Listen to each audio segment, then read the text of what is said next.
Bonsoir, merci de votre fidélité à la une ce soir. Des militaires ont tenté de soudoyer des inspecteurs des FARDC en mission de contrôle sur la gestion financière à Goma. Ils font partie de 9 officiers mis à la disposition de la justice. Des images apocalyptiques des maisons abandonnées construites sur le lit des rivières, des immondices bouchent les canalisations à Gombe, à Limete. Avant le retour des pluies, rien n'est fait. Bientôt, Dame la pluie va répondre. A séduit les femmes au cœur de l'économie. Une vingtaine a participé à la table ronde pour mieux connaître le syndicat du patronat. C'est tout pour le titre de 20h. Bienvenue à toutes et à tous. Bonsoir. Des officiers pris la main dans le sac. À Goma, certains ont tenté de corrompre les inspecteurs en mission de contrôle sur la gestion des finances destinées à l'armée. 9 sont mis en cause, ils sont aux arrêts. Joseph Oscar Balkaïj.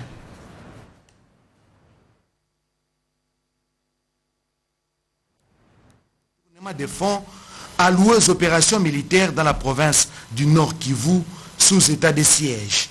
Résultat de l'enquête menée par l'inspecteur général des FARDC, le général d'armée Amissi Kumba Gabriel dit Tangofor, au terme de sa mission de contrôle et d'évaluation sur l'utilisation et l'affectation des fonds par les forces armées de la République. 9 officiers sont mis en cause et déférés devant la justice.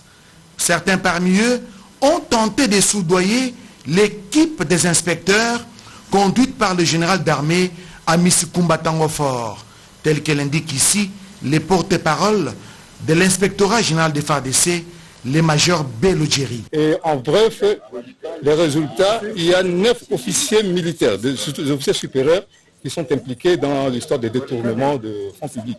Et là, ils sont mis à la disposition de la justice à l'autorité militaire. 7 jours ont permis à l'équipe du général d'armée Amissi Tangofor à démanteler tous ces réseaux mafieux. Vous êtes en train de continuer de garder des fictifs. Évidemment, puisqu'on dit que vous avez vos gens qui sont à Kinshasa, c'est eux qui vous envoient de faire ça. Nous allons suivre. L'enquête va continuer. Ce n'est pas possible. Nous avons besoin de militaires sur le terrain pour faire la guerre, mais vous continuez à garder toujours le fictif, vous gonflez le fictif, et puis quand il y a des problèmes, on incite toute l'armée à cause d'un noyau de bandits. Ces travaux d'audit ont été organisés en présence de plusieurs officiers supérieurs militaires, parmi lesquels les gouverneurs militaires, le lieutenant général Constant Ndima. Des kits alimentaires pour aider les sinistrés et les retourner à s'installer, une mission gouvernementale humanitaire est passée à Bunia. Edith Chalakatala. À la tribune officielle de la ville de Bunia que la cérémonie a lieu. 20 camions de vivres et non-vivres ont été remis au gouverneur militaire de l'Ituri, John Luboyan Kachama, par le ministre des Affaires sociales et Actions humanitaires, Modeste Mutinga Mutushai. Ce sont des sacs de haricots, des riz, des sel, casseroles, assiettes, matelas sans être exhaustifs, suffisants pour installer ceux qui retournent. La population de l'Ituri, représentée par celle de Bunia, exulte et salue cette aide d'urgence du gouvernement central, une preuve en plus de l'engagement du gouvernement Samaloukoundé à résoudre définitivement cette question d'insécurité. Le Premier ministre a décidé, à la demande du président de la République, il avait déjà effectué une visite ici, de faire une visite de réconfort moral aux sinistrés et aux retournés, mais aussi de leur apporter tant soit peu une assistance d'urgence. Nous sommes venus avec vous, messieurs les sénateurs, messieurs les honorables députés, faire aussi un constat sur le terrain pour qu'un rapport conséquent soit fait au gouvernement, qu'il puisse agir en conséquence. Le gouverneur militaire, les élus du peuple et le ministre Modeste Mutinga ont fait la ronde des dépôts dans la ville pour apprécier la quantité de vivres et non-vivres destinés à l'assistance des déplacés internes. L'état de siège a été prorogé une nouvelle fois ce soir à l'Assemblée nationale.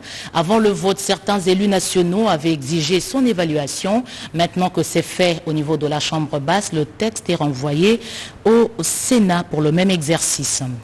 Les circonstances de l'assassinat de Luca Attanasio, ancien ambassadeur d'Italie mort au Nord Kivu, un échange autour de l'évolution du dossier a eu lieu à la Chambre haute du Parlement. Robert Ndaïchisense.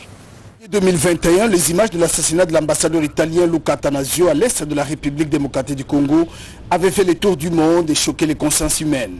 6 mois après, les enquêtes continuent pour élucider les circonstances de la mort de l'ambassadeur italien et ami de la RDC. Ce mardi 3 août 2021, le chargé d'affaires de l'ambassade d'Italie en RDC, Fabrizio Marcelli, est venu informer le premier vice-président du Sénat, Edi Mundela Kankou, de l'évolution des enquêtes sur le décès du diplomate italien par le parquet de Rome. J'ai fait présent au premier vice-président du Sénat qu'on est en train d'attendre des suites concrètes à l'enquête en cours sur l'assassinat de l'ambassadeur Luca Attanasio au Nord Kivu. D'autres questions liées à la diplomatie parlementaire, du fonctionnement des groupes d'amitié entre le Sénat congolais et l'Italie ont été évoquées. Les chargés d'affaires d'Italie encouragent la population congolaise à une vaccination générale, seul moyen pour lutter contre le coronavirus en République démocratique du Congo. Avec les diplomates de l'Union européenne, Jean-Marc Châtaignier, l'appui de l'Union européenne aux efforts de reconstruction de la RDC est au centre des échanges entre l'Union européenne et les autorités congolaises. L'Union européenne suit de près la situation politique en République démocratique du Congo. Le premier vice-président a rassuré son hôte de l'attention particulière que les autorités congolaises accordent à ces questions en République démocratique du Congo.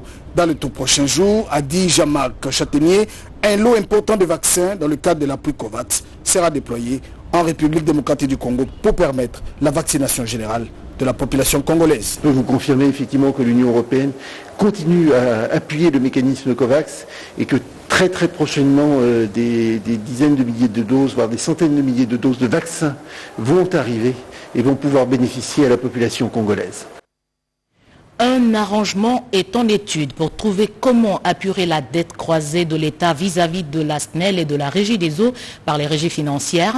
Et puis le Trésor doit à la SCPT 270 millions de dollars américains. Aujourd'hui, cette entreprise du portefeuille a du mal à décoller. Angèle Mabiala-Landou, Gina Wabiwa et Litumba. La nouvelle équipe dirigeante de la Société commerciale des transports et des ports a besoin de nouvelles directives de l'autorité des tutelles pour relever l'entreprise. Des problèmes se posent avec acuité. La détérioration du chemin de fer, la vétusté de l'outil de production, la créance de 207 millions de dollars américains que l'État doit à la SCTP. Tous ces mots créent un climat malsain et bloquent le bon fonctionnement. Le numéro 1 du portefeuille a demandé à ses administrés de se transcender, de se serrer les coudes pour l'intérêt de tous. Elle a promis son accompagnement pour que la SCTP, canard boitelière, puisse revêtir sa plus belle robe d'antan. L'eau et l'électricité, produits essentiels dans la vie de l'être humain, se font rares. Si les moines entiers éprouvent des difficultés pour s'en procurer avec des factures parfois exorbitantes, les instances officielles et les ayants droit sont exemptés. Il faut revoir cette disproportionnalité.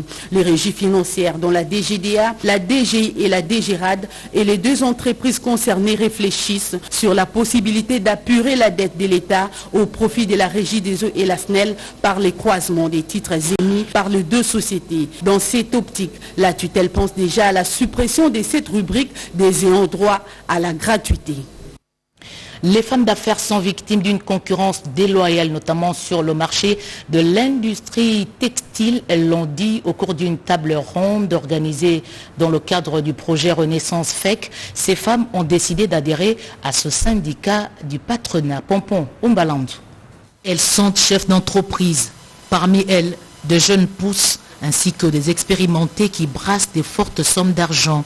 Ces femmes non membres de la FEC ont été touchées par le projet Renaissance. Je suis satisfaite et puis un tout petit peu surprise parce que pour nous, on prenait la FEC en fait comme un castre. En fait, c'était un club qui était réservé, une fédération qui était réservée aux grandes entreprises, très grandes, et on n'avait pas le courage d'aborder la FEC. J'avoue que j'étais venue avec des a priori. Un peu, parce qu'on a de nombreuses conférences, de nombreux échanges de ce type au Congo, mais on attend aujourd'hui, je pense, quelque chose de concret. Pour son dernier mandat à la tête du syndicat du patronat, Albert Youma crée une proximité avec différentes couches sociales. Ces femmes au cœur de l'économie font face à une concurrence déloyale. Ces femmes sont des femmes qui ont déjà un impact très fort sur l'économie de ce pays, mais que si on puisse arriver à les faire encore monter en puissance, elles vont entraîner autour d'elles d'autres femmes, d'autres initiatives dont le pays a besoin. Albert Youma reconnaît que la FEC a consacré beaucoup de temps dans les revendications que dans la promotion des entreprises, surtout celles des femmes. Depuis hier, plus de 15 000 candidats passent les épreuves nationales hors session d'études professionnelles. Le ton a été donné à Bukavu par Antoinette Kipoulou, ministre de la formation professionnelle, Cédric Keninambo. Pour cette édition, 15 600 candidats répartis dans 170 centres reflétant l'image des 30 provinces éducationnelles prennent part aux épreuves hors session de l'examen national de fin d'études professionnelles. C'est à partir de Bukavu, dans le Sud Kivu, que la ministre de la Formation professionnelle et métiers, Antoinette Kipoulou Kabenga, a eu à remettre en amont les items envoyés sous pli fermé avant de procéder au lancement officiel de ces épreuves. Je suis honoré une fois de plus d'écrire en lettres d'or, ici à Bukavu, chef-lieu du Sud Kivu, l'histoire de la formation professionnelle et métiers dont j'assume la tutelle. Il y a exactement 2 mois, en date du 30 mai 2020, j'ai lancé à Kinshasa les épreuves préliminaires des examens nationaux de fin d'éducation professionnelle, NFEP en sigle. Épreuve qui alignait 12 455 participants disséminés à travers toute la République démocratique du Congo. Aujourd'hui, démarre dans cette suite de processus les épreuves de la hors-session qui vont se dérouler du 2 au 7 août 2021. Après cette étape, les 15 600 candidats passeront les épreuves de la session ordinaire en rapport avec leurs filières respectives et ceux du 3 au 6 septembre prochain. Éducation encore. Le jury national pour l'enseignement médical est prévu le 30 août prochain. Déjà dans les préparatifs, l'expédition des mâles des items a démarré. Rodé Panda.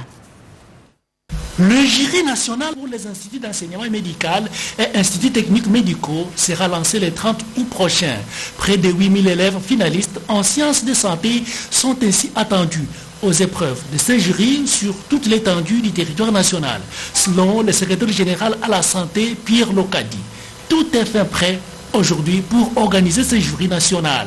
C'était au cours de la réception et de la fermeture des mâles des items des examens à l'Institut national pilote d'enseignement des sciences de santé INPES. Pierre Locadi a aussi félicité l'équipe de la 6e direction pour le travail abattu avec l'appui technique et financier de la JICA dans l'impression de ces items. Il appelle les responsables provinciaux de l'enseignement des sciences de santé à la discipline et à la rigueur dans le travail pour que cette session d'évaluation se déroule normalement. La discipline que nous avons pour faire passer ces épreuves va avoir un impact sur la population. Parce que si aujourd'hui nous laissons dans le marché des gens qui ne sont pas compétents pour organiser les services de santé, c'est-à-dire que nous sommes en train de préparer une jeunesse qui va faire du mal que du bien à la population. Pour José Bapitani, directeur de la 6e direction, ces mâles des items sont en voie d'expédition dans les provinces dès ce mardi 3 août 2021. Recyclage des eaux et des déchets pour sauvegarder l'environnement. Un ouvrage rappelle cette obligation dans un guide.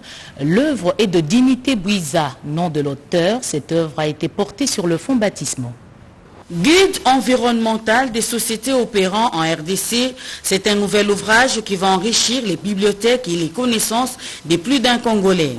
L'environnementaliste Dignité Bouiza exhorte les entreprises à bien sauvegarder l'environnement à travers les recyclages des eaux et des déchets industriels. Je suis convaincu qu'il est possible pour les entreprises opérant en RDC de faire des affaires tout en respectant les exigences environnementales. Cette recommandation est de la vice-premier ministre, ministre de l'Environnement et Développement durable, F. Bazaïba, qui a procédé au baptême de ses livres avec beaucoup de fleurs à son auteur. Cet ouvrage va aider à planifier beaucoup de divergences en matière de connaissances, en termes de sensibilisation pour demander à toutes les entreprises publiques et privées de devoir s'en procurer Quant à lui, le ministre de l'Industrie, Julien Paluku Kaongia, a préfacé cette œuvre d'esprit invitant les entreprises au traitement des eaux usées avant de les drainer dans les rivières, fleuves, lacs et océans.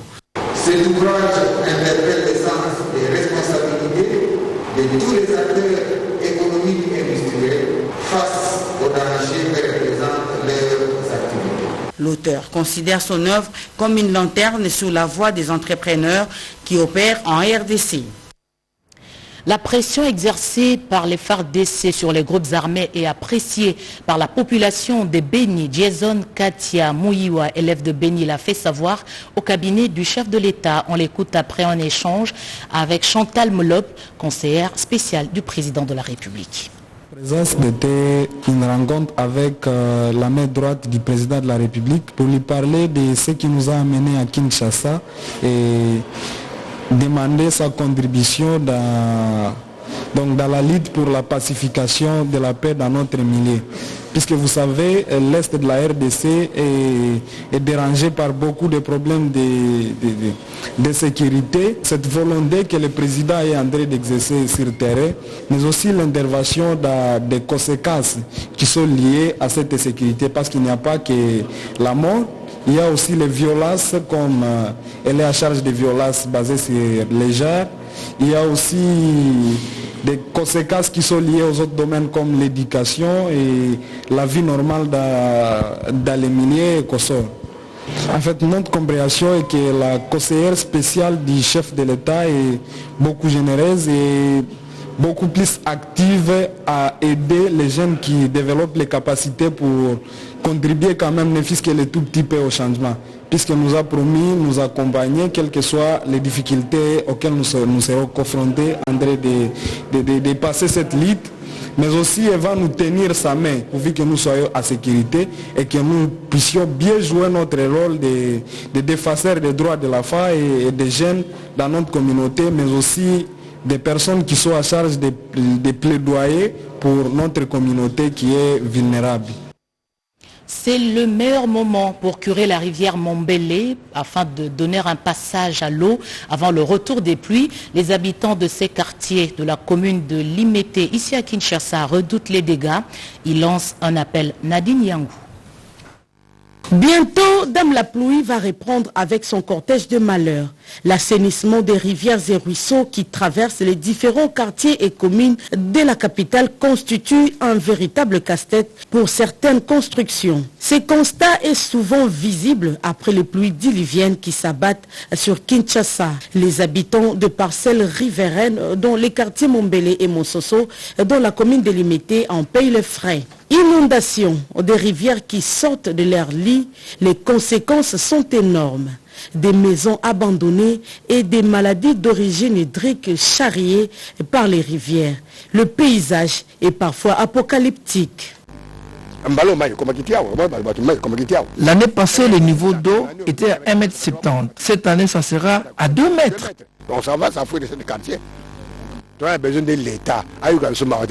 Nous demandons au gouvernement d'amener une pelle mécanique pour venir curer de la 12e rue jusqu'ici. C'est la mort pour nous.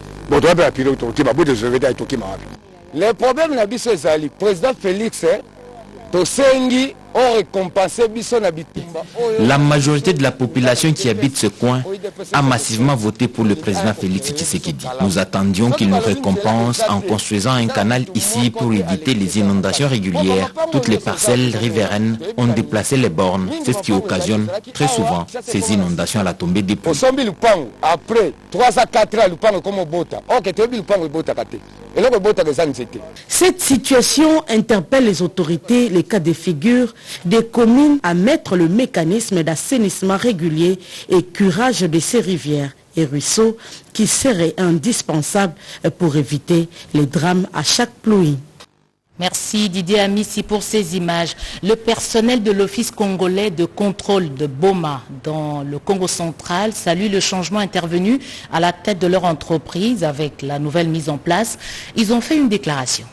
Nous, cadres et agents œuvrant à l'Office congolais de contrôle, agence de Boma, avons appris avec joie la désignation d'un digne fils en la personne du directeur Gabi Lubiba Mampouya, en qualité de directeur général ad intérim à la tête de notre office. C'est pourquoi nous saisissons cette heureuse occasion pour rendre premièrement gloire à Dieu Tout-Puissant, maître des temps et des circonstances, qui a rendu cette désignation possible. En second lieu, nous remercions son Excellence, M. Félix Antoine Tshisekedi Tshilombo, président de la République, chef de l'État, pour sa vision, à qui nous rendons nos hommages les plus déférents d'avoir instruit le gouvernement de prendre des mesures conservatoires en vue de placer à la tête des entreprises publiques des fils maison à titre intérimaire. Ensuite, nos remerciements vont à son Excellence, Monsieur le Premier ministre, chef du gouvernement, Jean-Michel Samalukonde Kenge, pour son impulsion de matérialiser la vision chef de l'État. Fin de ce journal, je rappelle les principales informations. Ils ont été pris la main dans le sac. Les militaires ont tenté de soudoyer des inspecteurs des FARDC en mission de contrôle sur la gestion financière à Goma Nord Kivu. Ils font partie de 9 officiers mis à la disposition de la justice. Et puis vous avez vu des images apocalyptiques des maisons abandonnées construites sur le lit des rivières. Ici à Kinshasa, des immondices bouchent les canalisations, notamment à Gombe et à Limete. Avant le retour des pluies, rien n'est encore fait. Le projet Renaissance FEC a séduit les femmes au cœur de l'économie. Une vingtaine a participé à la table ronde pour mieux connaître ce syndicat des patrons. Merci de votre fidélité. Vous suivrez juste après cette édition d'information la lecture des affectations des magistrats des différentes juridictions et des parquets sur décision du Conseil supérieur de la magistrature. L'actualité revient à 23h à la présentation Getty Omatuku. Je reviens demain à 20h.